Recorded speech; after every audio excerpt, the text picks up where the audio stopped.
আজকের পাঠ্য বিষয় হলো পঞ্চম শ্রেণীর পাতাবাহার বইয়ের কার্তিক ঘোষের লেখা মাঠ মানে ছুট। খুব সুন্দর একটি কবিতা। আমি প্রত্যেকটি শব্দের লাইনের মানে বুঝিয়ে কবিতার সারমর্ম তোমাদের বুঝিয়ে দেবো, মানে কবিতাটা সম্পূর্ণভাবে বিশ্লেষণ করে দেবো যে কোথায় কবি কি বলতে চেয়েছেন।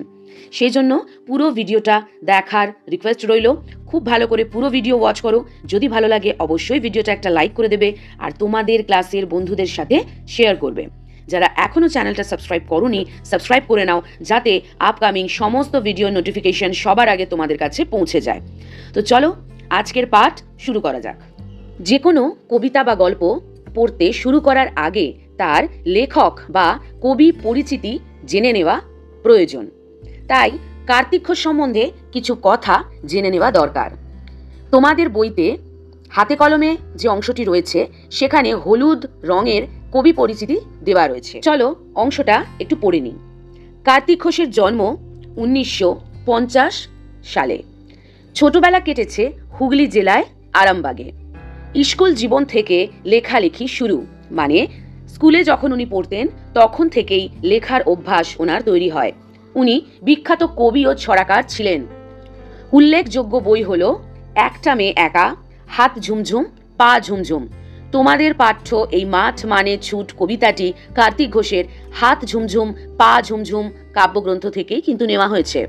এছাড়াও রয়েছে আমার বন্ধু গাছ, দলমা পাহাড়ের দুলকি, এ কলকাতা সে কলকাতা, জুঁই ফুলের রুমাল প্রভৃতি। সম্পাদিত গ্রন্থ কি কি রয়েছে? শ্রেষ্ঠ কিশোর কল্পবিজ্ঞান, সেরা রূপকথার গল্প, সেরা কিশোর অ্যাডভেঞ্চার প্রভৃতি।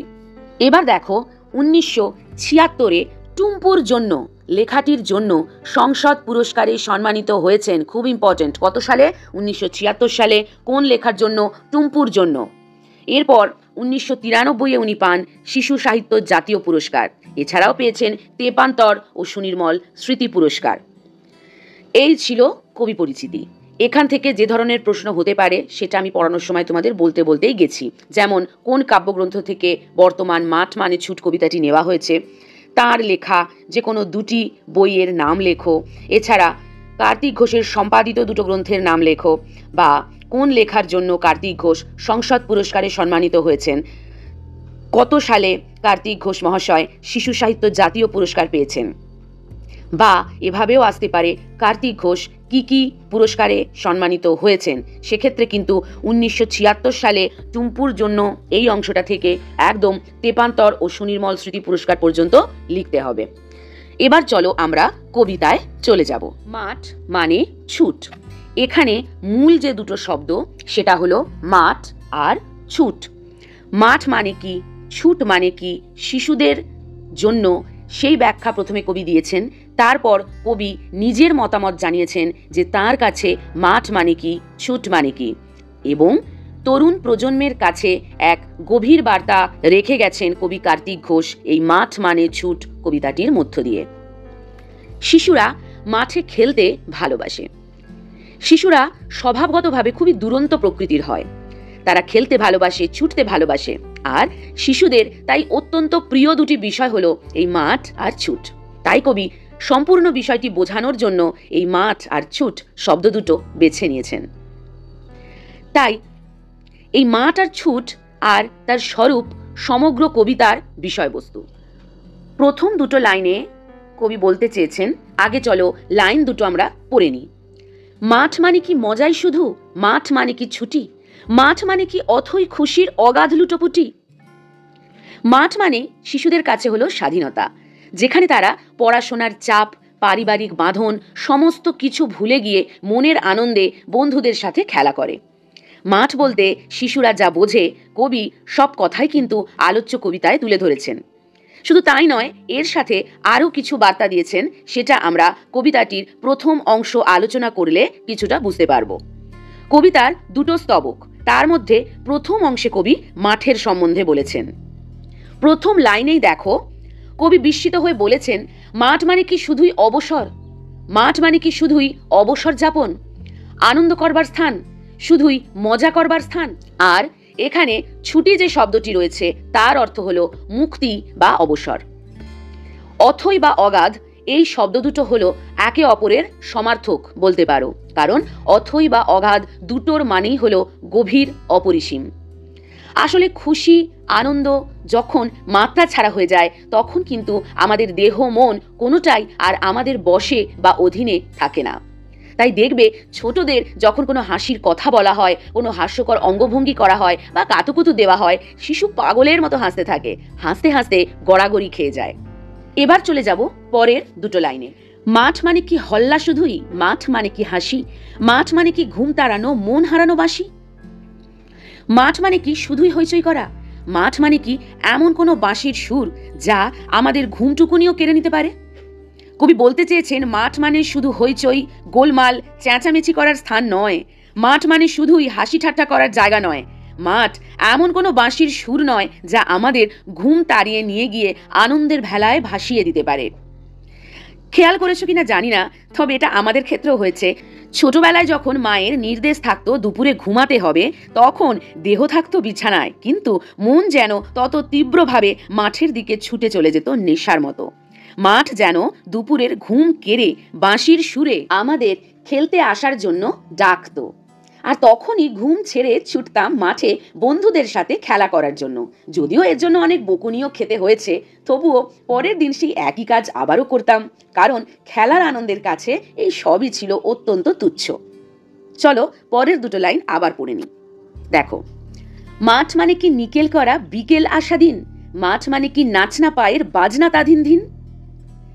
মাঠ মানে শুধুমাত্র পরন্ত বিকেলের প্রলেপ মাখা রূপ নয়। এখানে দেখো দুটো শব্দ আমরা পাই, নিকেল আর বিকেল আসা দিন। নিকেল অর্থে ধাতুর প্রলেপ বোঝায়, আর বিকেল আসা দিন বলতে বোঝায় দিনের একেবারে শেষ বেলা, মানে শেষ বেলায় পৌঁছে যাওয়া দিন। তো কবি বলছেন যে মাঠ মানে পরন্ত বিকেলের প্রলেপ মাখা রূপ নয়। আসলে সারা দিন সূর্যের প্রচন্ড তাপ ও রোদের প্রখর তেজ থাকে, কিন্তু সূর্য ডুবে যাওয়ার পর বেশ কিছুটা সময় রূপালী আলোয় সবকিছু কিন্তু স্পষ্ট দেখা যায়। এই বিকেলের যে রূপালী আভা তাকেই কবি নিকেল করা বা রূপালী রঙের ধাতুর প্রলেপের সাথে তুলনা করেছেন। কবির মতে মাঠ মানে শুধুমাত্র বিকেলের সেই নজর কাড়া সৌন্দর্য নয়, মাঠ কেবলমাত্র নেচে চলা পায়ের বাজনা নয়। এই যে দেখো বাজনা তাধিন ধিন, এরও একটা বিশেষ অর্থ রয়েছে। তাধিন ধিন শব্দটা হচ্ছে, বুঝতেই পারছো, কোনো একটা বাজনার তাল। আসলে শিশুরা সকলে মিলে যখন নির্দিষ্ট কোনো খেলা খেলে তখন তাদের পায়ের যে সুন্দর একটা ধ্বনি উৎপন্ন হয়, শব্দ উৎপন্ন হয়, সেটাকেই কবি নাচের তালের সাথে তুলনা করেছেন। নাচনা মানে হলো নেচে চলেছে এমন, এরম ধরনের শব্দ তোমরা কিন্তু হাতে কলমে অংশে অনুশীলনীতে পাবে, মানে প্রশ্নোত্তরের জায়গায়। এবার দেখো শেষ দুটো লাইনে, মানে প্রথম স্তবকের শেষ যে দুটো লাইন, সেখানে কবির মতে মাঠ মানে কি সেই বক্তব্য রেখেছেন। মাঠ মানে তো সবুজ প্রাণের শাশ্বত এক দ্বীপ, মাঠ মানে ছুট এগিয়ে যাওয়ার পিপির পিপির পিপ। তোমরা অনেকেই ছোটরা বাঁশি বাজাও, তাই তো? আবার দেখেছো স্পোর্টসের মাঠে যে বাঁশির শব্দ হয় সেটাও কিছুটা এরকম পিপির পিপির পিপ। আবার ছোট শিশুরা আনন্দে মুখ থেকেও এমন বিচিত্র ধরনের অনেক শব্দ নির্গত করে। মাঠ আসলে সবুজ প্রাণের চিরকালীন এক আলো। শাশ্বত শব্দটির অর্থ হলো চিরন্তন বা চিরকালীন, আর দ্বীপ শব্দের অর্থ হলো প্রদীপ। সবুজ হলো সতেজতাময় প্রাণের প্রতীক। এখানে কবি বলতে চেয়েছেন অনন্ত বিস্তৃত সবুজ প্রান্তর যেমন সতেজ প্রাণের অস্তিত্ব বহন করে, ঠিক তেমনই যুগ যুগ ধরে ফুলের মতো সুন্দর নিষ্পাপ শিশুদের খেলার মাধ্যমে তাদের আনন্দের সাক্ষ্য বহন করে এই খেলার মাঠ, তাদের বেড়ে ওঠার সাক্ষ্য বহন করে এই মাঠ। তাই কবি মাঠকে সবুজ প্রাণের শাশ্বত প্রদীপের সাথে তুলনা করেছেন। মাঠ যেন তরুণ প্রজন্মের মনে আনন্দ নিয়ে এগিয়ে যাওয়ার এক বার্তা। আর ওই যে বললাম পিপির পিপির পিপ মুখের এক প্রকার ধ্বনি। শিশুরা আনন্দ হলে মুখ থেকে এই সব শব্দ বের করে, যেমন খেলায় জিতলে বা কোনো কাজ করতে পারলে কেউ প্রশংসা করলে হুররে বা পিপিপ এরকম ধরনের শব্দ করে। তাই আনন্দের ধ্বনি হলো এই পিপির পিপির পিপ। অর্থাৎ কবি বলতে চাইছেন মাঠ আনন্দের নানা বহিঃপ্রকাশের মাধ্যমে ছুটে সামনের দিকে এগিয়ে চলার বার্তা নিয়ে আসে। এবার পরবর্তী স্তবকে কবি ছুট মানে কি বলতে চেয়েছেন দেখে নেব। ছুট মানে কি ছোটাই শুধু, ছুট মানে কি আশা, ছুট মানে কি শক্ত পায়ের পোক্ত কোনো ভাষা। পরবর্তী স্তবকের প্রথমেই কবি ছুট সম্বন্ধে যা বলেছেন তা হলো ছুট শব্দের অর্থ ছোটা বা দৌড়ানো। ছুট আর ছোটা এরাও একে অপরের সমার্থক শব্দ। কবি বলেছেন ছুট মানে কি শুধুমাত্রই দৌড়ানো? ছুট মানে কি কেবলমাত্র আশা? এবার আশা এই শব্দটা বলতে কি বোঝায়? মানুষের মধ্যে যখন কোনো কিছু পাওয়ার তীব্র বাসনা তৈরি হয়, অর্থাৎ প্রার্থিত কোনো বস্তু পাওয়ার সম্ভাবনার বিশ্বাস হলো আশা। কবির মতে ছুট মানে কেবল মনের খেয়ালে দৌড়ানো নয়, ছুট মানে কেবল কোনো প্রার্থিত বা ঈপ্সিত বস্তু পাওয়ার আশা নয়, এমনকি ছুট মানে কেবল শক্ত পায়ের কোনো পোক্ত ভাষাও নয়। পোক্ত শব্দটির অর্থ হলো মজবুত। দেখো, শিশু যখন ছোট তখন কি প্রথমেই সে দৌড়াতে পারে? না, কখনোই না। প্রথমে সে হামাগুড়ি দিয়ে চলে, তারপর ধীরে ধীরে দৌড়াতে শেখে।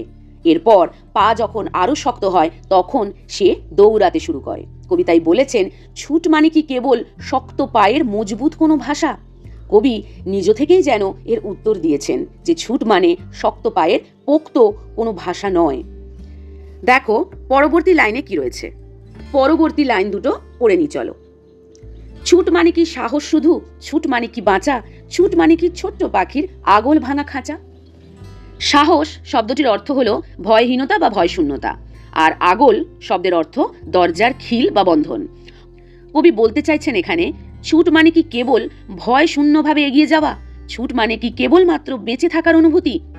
ছোট্ট পাখি খাঁচার দরজা ভেঙে খাঁচা থেকে মুক্ত হয়ে আকাশে উড়ে গেলে সে যে স্বাধীনতা লাভ করে, ছুট মানে কি শুধুই সেই স্বাধীনতার অনুভূতি? পরবর্তী লাইনে আবার কবি বলছেন ছুট মানে কি ছুটন্ত আর ফুটন্ত সব প্রাণে সাতটি সবুজ সমুদ্রের ঢেউকে ডেকে আনে। ছুটন্ত বলতে বোঝায় যা ছুটছে, আর ফুটন্ত বলতে বোঝায় যা ফুটছে। এখানে কিন্তু দুটো শব্দই চনমনে এই অর্থে ব্যবহার করা হয়েছে। আসলে তরুণ প্রজন্মকে বোঝাতেই এই শব্দ দুটির প্রয়োগ। ছুট মানে কেবল টগবক করে ফুটে ওঠা প্রাণবন্ত তরুণ প্রাণের সাতটি সবুজের সমুদ্রকে আহ্বান করা নয়, এটাই কবি বলতে চেয়েছেন। ছুট মানে তো জীবন, এবং ছুট মানে যে শোনা। ছুট মানে কি ছুটেই দেখো, আর কিছু বলবো না। এবার কবি বলেছেন কবির কাছে ছুটের অর্থ কি। ছুট মানে জীবন, ছুট মানে সোনা। সোনা আসলে কি? বহু মূল্যবান ধাতু। কবির কাছে এই ছুটে চলার অর্থই হলো জীবন, যা সোনার মতোই মূল্যবান বা সোনার চেয়েও দামি। এরপরে কবি বলেছেন ছুট মানে কি তা তোমরা ছুটেই দেখো। তিনি আর কিছুই বলবেন না। ছোটার মধ্যে যে স্বাধীনতা আছে, মানসিক আনন্দ আছে, মানসিক প্রশান্তি আছে, জীবনের অনুভূতি আছে, তা কেবলমাত্র যে ছুটবে সেই উপলব্ধি করতে পারবে। তাই কবি তোমাদের ছুটে তা অনুভব করতে বলেছেন। তিনি আর কিছু বলতে চান না। বলে বোঝাতে গেলে সেই ছোটার আনন্দ অনুভূতি তোমরা উপভোগ করতে পারবে না। তাই শেষটা দেখো কত সুন্দরভাবে কবি করেছেন। ছুট মানে কি ছুটেই দেখো, আর কিছু বলবো না। তো এই ছিল মাঠ মানে ছুট কবিতার সম্পূর্ণ বিশ্লেষণ। যতবার খুশি ভিডিও বারবার চালিয়ে তোমরা কিন্তু প্রত্যেকটা লাইন, প্রত্যেকটা শব্দের মানে খুব ভালো করে বুঝে নাও। তাহলে তোমরা প্রশ্নের উত্তর দেখবে যখন মুখস্থ করবে সেটা খুবই সহজ মনে হবে। আজকের ভিডিওটা এটুকুই ছিল। পরবর্তী ভিডিওতে আমি তোমাদের জন্য সম্পূর্ণ হাতে কলমে অংশ নিয়ে আসবো। Keep watching.